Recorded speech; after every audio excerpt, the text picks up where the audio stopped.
Okay, so diretso na po tayo sa Mateo 3:5-8. Sabi po rito, nang magkagayoy, nilabas siya ng Jerusalem at ng buong Judea at ng buong lupain sa palibot-libot ng Jordan. At sila'y kanyang binautismoan sa ilog ng Jordan, na pinapahayag nila ang kanilang mga kasalanan.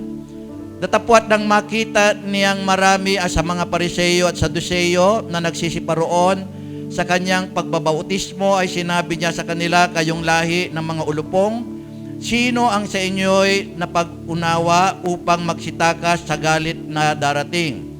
Kayo nga'y mga bunga ng karapat-dapat sa pagsisisi. Okay? Basbasan ng Diyos ang kanyang salita, pwede na tayong umupo. So napakahalaga po ng pag-aaralan po natin po ngayon. Okay? So doon po sa kwento, at nilabas po si John the Baptist ng mga tao na nasa palibot ng Jerusalem, ng Judea, ng Jordan, para po sila po ay magpabautismo. At lumabas din po yung mga Pariseo at yung mga Sadduceo, mga religious leader, at sabi po ni John the Baptist sa kanila, ay kayong mga lahi ng mga ulupong. At hinahanapan po sila, kayo nga'y mga bunga ng karapat-dapat sa pagsisisi. Kaya ang title po ng pag-aaralan po natin ay bunga ng pagsisisi ang hanap ng Diyos. Bunga ng pagsisisi ang hanap ng Diyos. Una po sa lahat, hindi po lahat po na nagsisisi ay talagang pinapatawad po ng Diyos. Mayroong mga Bible characters na nagsisi po sila, ngunit hindi po sila pinatawad ng Diyos kasi hindi po sila nakitaan po ng bunga. Katulad na lamang ni Haring Saul. Si Haring Saul, bago ng Haring David, pinakaunang hari po ng Israel. Ginawa niya lamang yung ayon sa tama sa kanyang paningin at hindi ayon sa tama sa paningin po ng Diyos. Nagkaroon po siya ng self-righteousness, kaya nung humingi siya ng kapatawaran, hindi naman niya itinuwid yung kanyang kasalanang nagawa, nanatili pa rin siya na self-righteous, nanatili pa rin siya na mayabang, hindi po siya pinatawad po ng Diyos. Isa po na hindi pinatawad ng Diyos ay si Judas Iscariote, na nung po siya ay pinagkalunlo niya si Jesus Christ, na realize niya na pinagkalunlo niya isang taong hindi nagkasala. Nagkaroon po siya ng realization sa kanyang kasalanan, kaya lang ang problema, humingi siya ng kapatawaran, pinatay naman niya yung kanyang sarili. So mayroon siyang kamalian, dinagdagan pa niya ng iba pang kamalian, kaya hindi po siya napatawad. Sayang, sana napatawad po si Judas kung hindi siya gumawa ng iba pang pagkakamali. So, maraming mga nagtuturo sa social media po ngayon na wala na daw pong gagawin. Kaya yan po yung pag-aaralan po natin. At kapag daw nananampalataya ka lang sa Panginoong Jesucristo, ay maliligtas ka na. At ginagamitan pa nga nila ng si Judas, yung isang napako sa gilid ng Panginoong Jesucristo na magnanakaw, na sabi ni Jesus Christ sa kanya, nung sabi nung magnanakaw, alalahanin mo ako kung ikaw ay nasa iyong kaharian na. Sabi ni Jesus Christ, today you will be with me in paradise. O tignan mo, walang ginawa, sabi po nila. So, kumuha mga sila ng isang Bible character para tayuhan yung kanilang doktrina na wala na daw gagawin. Amen? So ito po yung pag-aaralan po natin. Gayon na rin, dahil sinabi daw ng John 3:16. Ano ba yung sinabi sa John 3:16? For God so loved the world that He gave His only begotten Son, that whoever believeth in Him should not perish but have everlasting life. O tingnan mo, believe lang, ligtas ka na. Okay? So, unawahin po natin po ito at bumaon po tayo para talagang laman po natin, wala na bang gagawin o may gagawin? Maniwala ka lang ba? Tama na ba? O may gagawin pa sa paniniwala? Unang rason, okay? Una sa lahat, may tinatawag po kasing mental assent. Ano po ba yung mental assent? Define po natin. Mental assent is a silent intellectual agreement with an idea without necessarily acting on it or allowing it to change your life. It's agreeing with something in your mind but necessarily believing in it with your heart or taking action. In a religious context, it is often contrasted with true faith, which involve a deeper commitment that leads to a transformed life.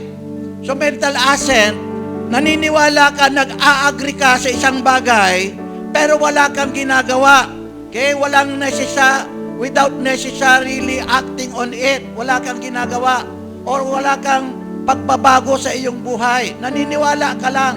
Hindi mo siya kinukontra. Basta naniniwala ka. Amen? So nandun po yung word na paniniwala. O kaya naman, naniniwala ka.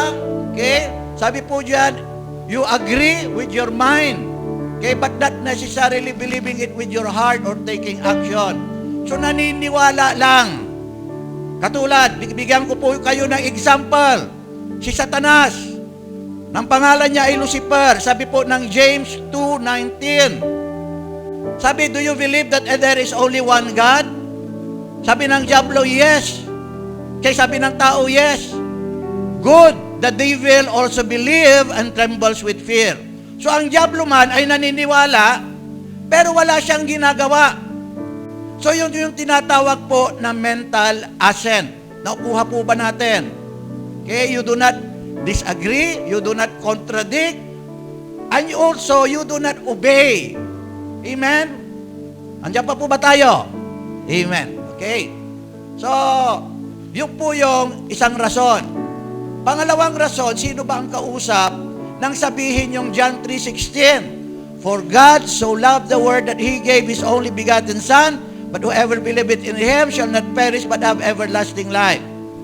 So kung titignan po natin, ang kausap po doon ay si Nicodemo. Si Nicodemos. Sa John 3 verse 3, sinabihan, pumunta si Nicodemos isang gabi kay Jesus Christ at ang sinabi, naniniwala kami na ikaw ay galing sa Diyos. Sinabi naniniwala kami dahil walang makagagawa ng mga milagrong ginagawa mo maliban lamang ikay galing sa Diyos. Anong sagot po ni Jesus Christ? Katotohanan sinasabi ko sa iyo, maliban na ang isang tao ay pinanganak na muli, unless a man is born again, he cannot see the kingdom of God.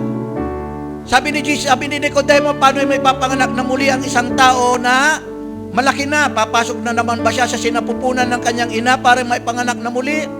Sabi ni Jesus Christ, ang ipinapanganak sa laman ay laman. Sinasabi ko sa iyo, kailangan ipanganak ka sa tubig at saka espiritu. Verse 7, kailangan kayong lahat ay ipinanganak na muli. So John chapter 3 po yun. Hanggang buong chapter 3, si Nicodemos po ang kausap.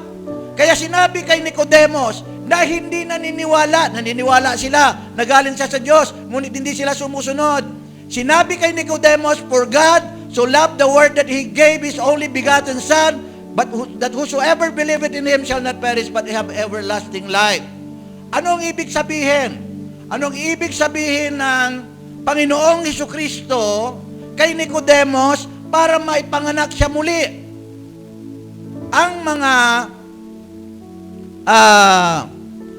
mga Pariseo o ang mga Hudyo kasi ay may paniniwala na basta anak sila ni Abraham, galing sila sa lipi ni Abraham, ay ligtas na po sila.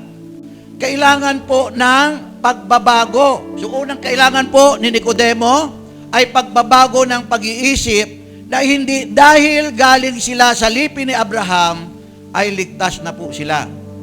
Okay? Kailangan po yung pagbabagong yon. Bakit ko sinabi? Mateo 3:9-10, sinabi sa kanila, at huwag kayong isip nan magsasabi sa inyong sarili, si Abraham ang aming ama. Sapagkat sinasabi ko sa inyo na mangyayaring makapagpapalitaw ang Diyos ng anak ni Abraham sa mga batong ito. At ngayon pa'y nakalagay na ang palakol sa ugat ng mga punong kahoy. Ang bawat punong kahoy na hindi nagbunga ng mabuti ay pinuputol at hinahagis sa apoy. So bagamat sila po ay Israelita, bagamat sila po ay anak ni Abraham, mali yung paniniwalang yun, dahil anak sila ni Abraham, ay ligtas na po sila. Amen? Kailangan daw silang mamunga ng mabuti. Kailangan may bunga ng pagsisisi po sa kanila.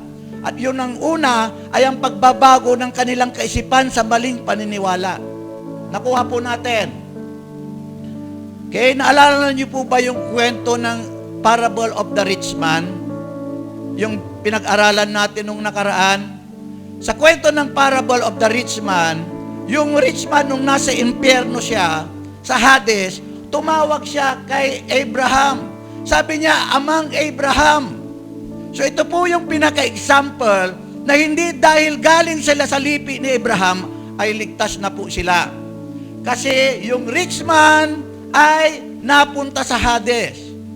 At nung naalala niya, yung kanyang mga kapatid na 5 na galing din sa lipi ni Abraham, sabi ni rich man, papuntahin mo si Lazarus sa aking 5 kapatid para hindi sila mapunta rito at mapahamak. Sila ay bahaginan ni Lazarus ng salita ng Diyos. Sabi po ni Abraham, kay anak, nandun na yung mga sinulat ng mga propeta, basahin nila, makinig sila. Sinasabi ko sa iyo, kahit isang patay ay muling mabuhay, hindi pa rin sila maniniwala.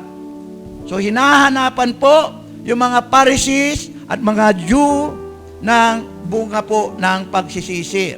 Okay? Gayon po rin naman sa John 8:39 to 40, ito po yung sinabi. Sa 39 sila ay nagsisagot at sa kanya ay sinabi kay Jesus, si Abraham ang aming ama.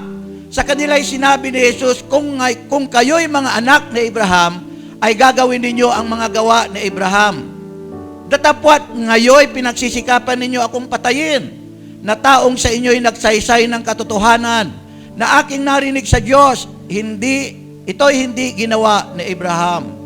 Sabi ni Jesus Christ sa verse 44, kayo'y sa inyong amang diablo, at ang nais ng iyong ama, ang inyong ibig niyong gawin. Siya ay isang mamamatay tao, buhat pa ng una, at hindi nananatili sa katotohanan, sapagkat walang katotohanan sa kanya.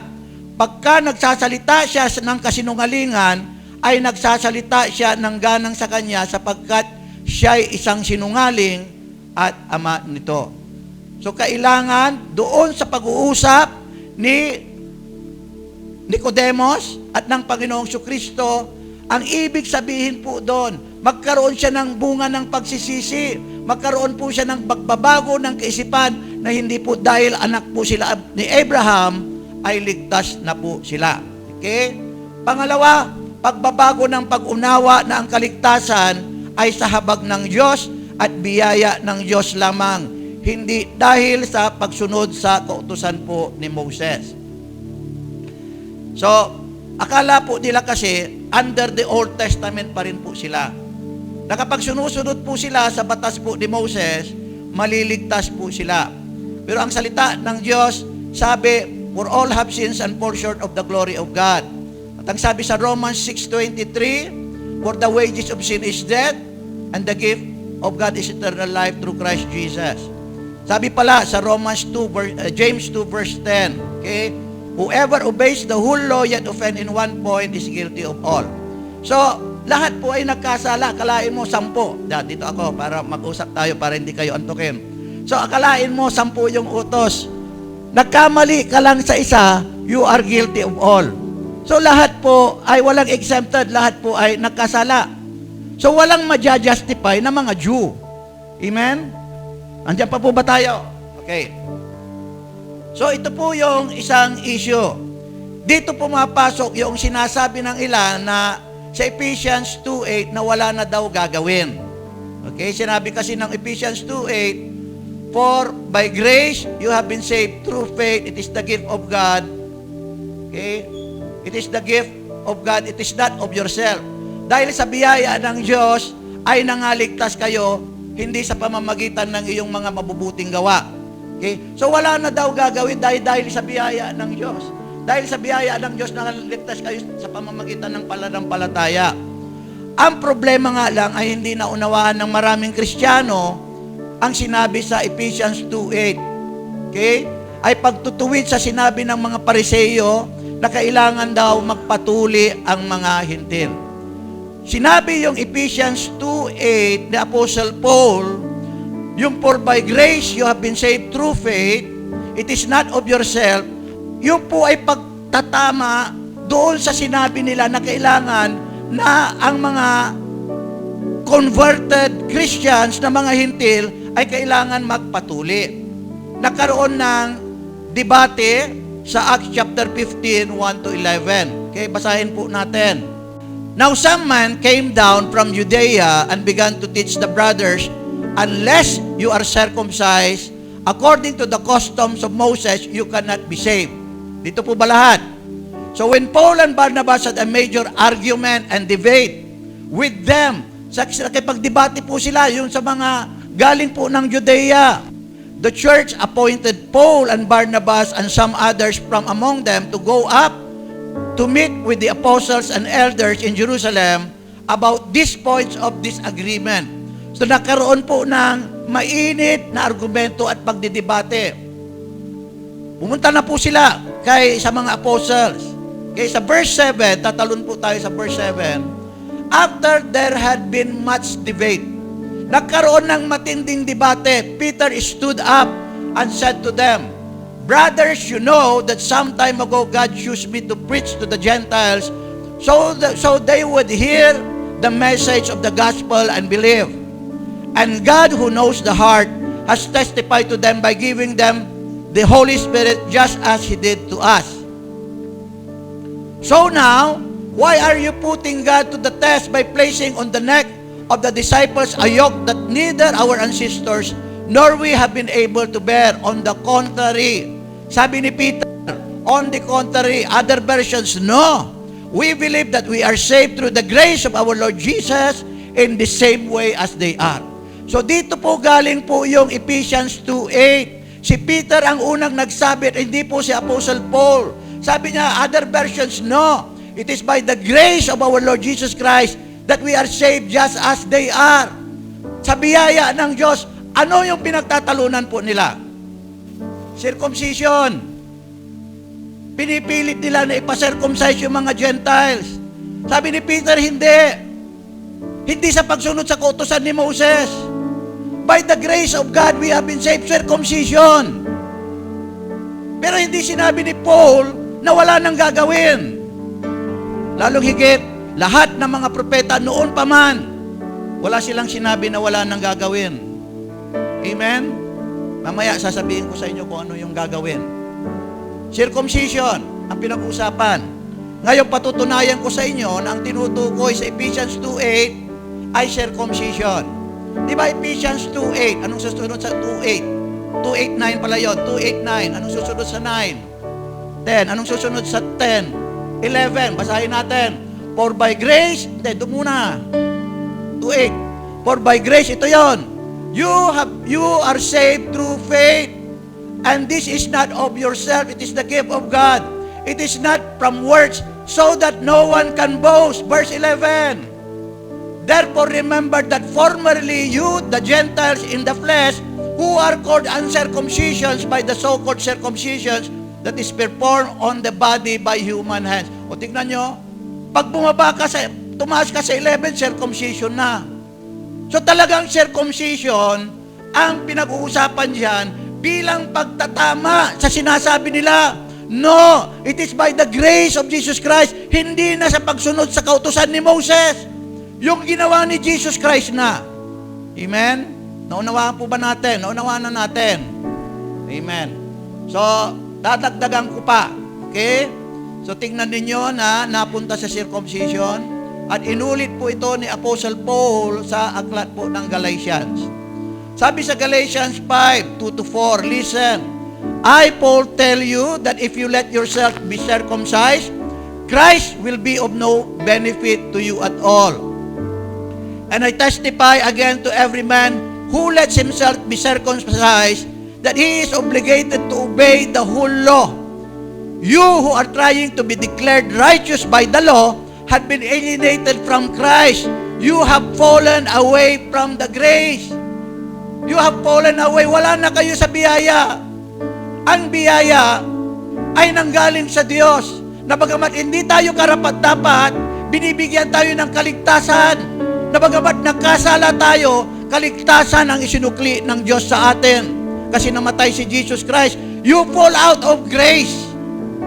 Nawawala kayo sa biyaya kapag ginajustify ninyo ang iyong sarili sa pagsunod sa batas ni Moses.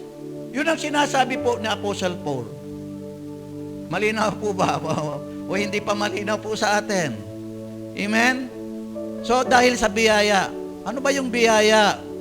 Na tayo po ay makasalanan, ang Diyos ay nagkatawang tao, pinarusahan siya at binugbog siya, at nabayubay siya sa krus at namatay para sa ating kasalanan. Inoffer niya yung kanyang buhay para hindi na tayo yung magbayad sa kasalanan natin, siya na, kinuha na niya.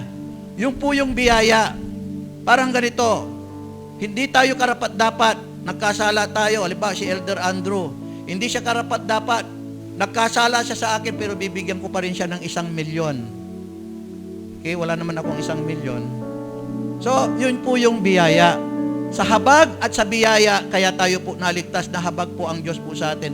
Hindi sa pagsunod sa kautusan. Hindi katulad sa sinasabi ng mga Pariseo na maliligtas yung mga tayo kung tayo po ay magpapatuli. Circumcisions by the flesh. Okay? So yung po yung ibig sabihin. Anong circumcision ang kailangan ng Panginoong Hesukristo na ganapin po natin? Anong circumcision? Okay? Ito po yung sinabi. Romans 2:28-29. For a person is not a Jew who is one outwardly, nor is circumcision something that is outward in the flesh. But someone is a Jew who is one inward. Inwardly, uncircumcision is of the heart, by the Spirit, and not by the letter.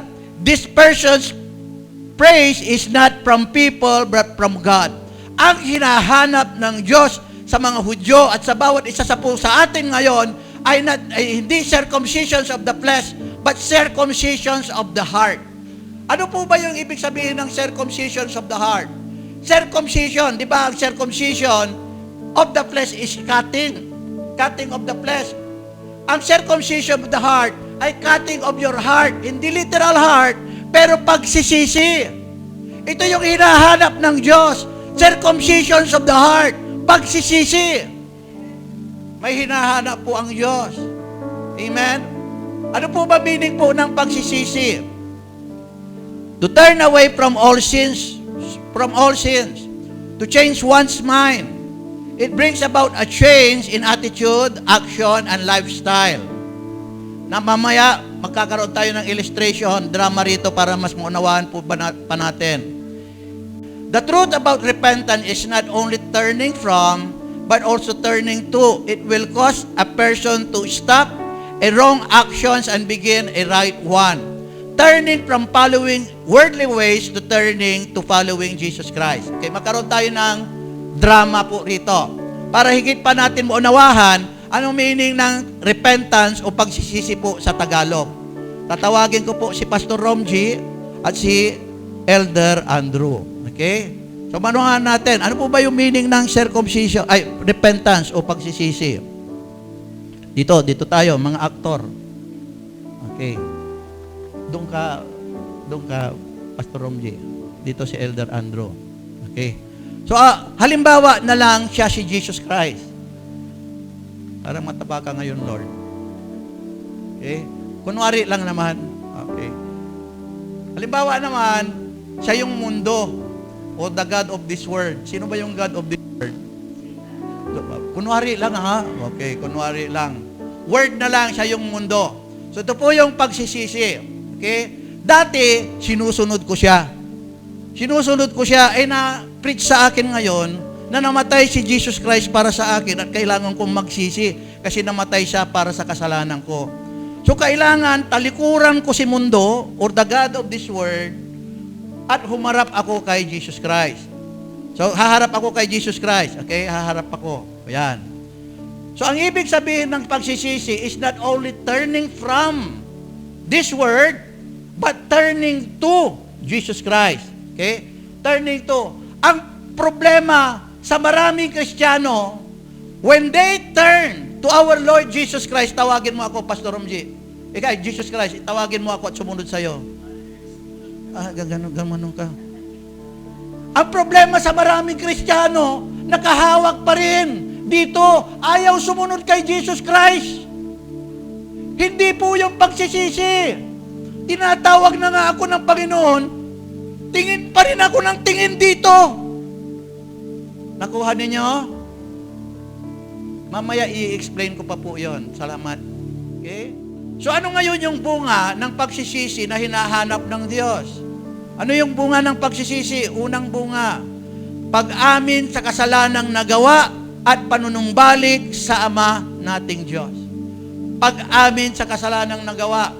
So ang pinaka-example po natin po rito ay ang parable of the lost prodigal son.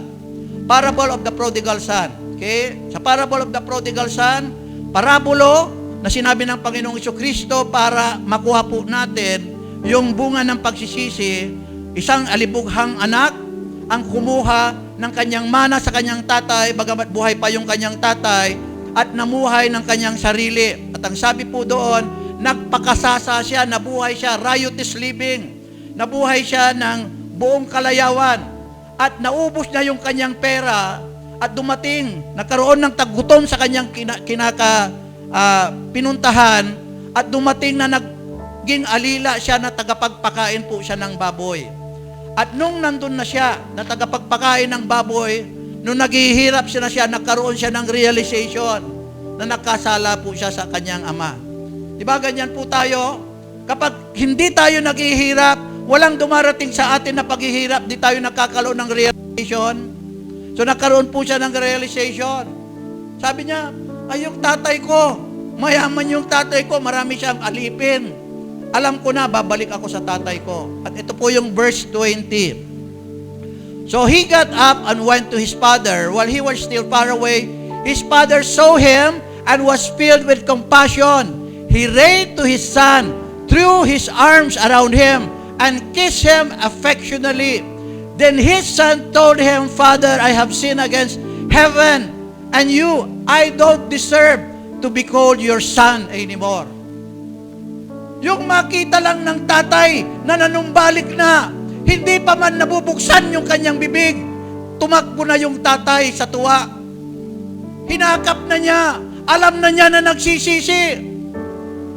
Kaya gayon po rin po yung napako sa gilid po ni Jesus Christ. Alam ni Jesus Christ na sa puso niya ay nagsisi talaga yung sila sa gilid po ni Jesus Christ. Hindi dahil wala siyang ginawa, dahil nakapako siya. Wala naman siya talagang magagawa dahil nakapako siya. Pero nakapako man siya o hindi, alam ni Jesus Christ na parehas pa rin na nagsisi yung tao at susunod siya kung hindi siya nakapako. Nakuha ninyo? Hindi pwede gawing rason. At yung salita ni Jesus Christ, today you will be with me in paradise, para sa Kanya lang yun. Hindi naman sinabi sa inyo. Hindi kayo, yung mga nandyan. Hindi sinabi sa inyo, sinabi lang dun sa magnanakaw. Nakukuha po ba natin? Tingnan ninyo, alam, hindi pa nagsasalita. Hindi pa niya sinasabi, Lord, patawarin mo ako. Yung ama rito ay representasyon ng ama na nasa langit. Alam ng Diyos yung nilalaman ng puso ng tao. Kung nagsisisi o hindi. So, hindi issue kung nakapako at saka hindi. Alam ni Jesus Christ, kung hindi siya nakapako, parehas pa rin susunod siya kasi nagsisi siya. Nakuha po ninyo? Diretso po tayo. But the father told his servants, hurry, bring out the best robes and put it on him, and put a ring on his fingers and sandals on his feet. Bring the fattened calf and kill it, and let's eat and celebrate, because my son was dead and has come to life. He was lost and has been found. And they began to celebrate. Sa isang makasalanan na nanunumbalik po sa Diyos, nagsisi sa kanyang kasalanan, libo-libong anghel ang nagdidiwan sa langit. Yung po sabi po ng Biblia. Kailangan na magsisi. Amen? Alam nga naman kung wala nang gagawin, hindi na magsisisi. Paano magdidiwang yung mga anghel sa langit? Walang pagdidiwang, walang panunumbalik eh. Tapos sasabihin, wala nang gagawin? Nakuha po ninyo? Okay. Number 2, panlulumo sa kasalanang nagawa. Walang nagsisisi na masaya. Walang nagsisisi na nakakangiti. Kunin natin si Peter. Di ba si Peter, itinatwa niya si Jesus Christ na 3 beses bago tumilaok ang manok? Na-realize niya, nagkasala siya. Sa Lucas 22:61-62, sabi, then the Lord turned and looked at Peter. And Peter remembered the word of the Lord and how He had told him, before a rooster crows, today you will deny me 3 times. So he went out and cried bitterly. Nung nagsisi siya, naalala niya Sinabi ng Panginoon, bago pa man niya gawin, kaya itatatwa mo ako ng 3 beses bago tumilaok ang manok.